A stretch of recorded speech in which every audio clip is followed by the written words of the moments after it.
We've been coming out of a period called the Little Ice Age, Right. when the Thames River froze solid at London every year.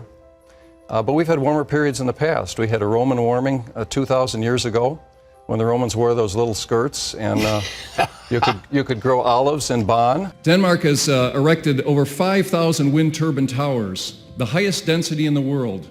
Now you'd think that 5,000 wind turbine towers would put out a lot of electricity, but you'd be wrong. They put out all in total an average of 1.2 gigawatts. They could all be replaced by a single conventional power plant.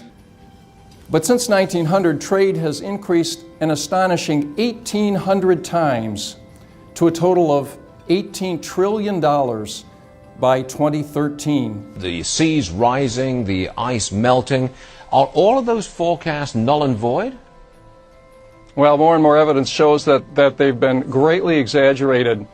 In 1990, in the first assessment report, the IPCC predicted a high, medium, and low for global temperatures.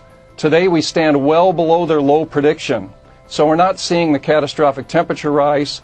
Sea levels have been rising about 7 inches per century, not the 20 feet that Mr. Gore and James Hansen and others have predicted.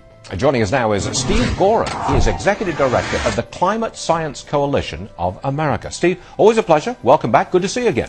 Now, Emperor Napoleon Bonaparte had a problem back in the early 1800s, and it had nothing to do with what was in his vest. So what's happening, the first big impact on our grid is our electrical grid margin is shrinking, and that means the possibility of blackouts. And each and every day, 25,000 planes carry 9 million passengers, a combined total of 10 billion miles. And all of those people are powered by aviation fuel from petroleum. Back in 1898, they held the first urban planning conference in New York City. Members from major cities all over the world came to try and solve an impossible problem. It wasn't housing, wasn't poverty, wasn't education. The impossible problem they were trying to solve was horse manure.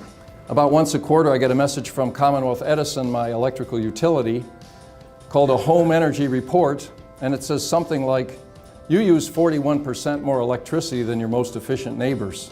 And I think I'm pretty stingy with electricity. I like to say my wife and I have a symbiotic relationship.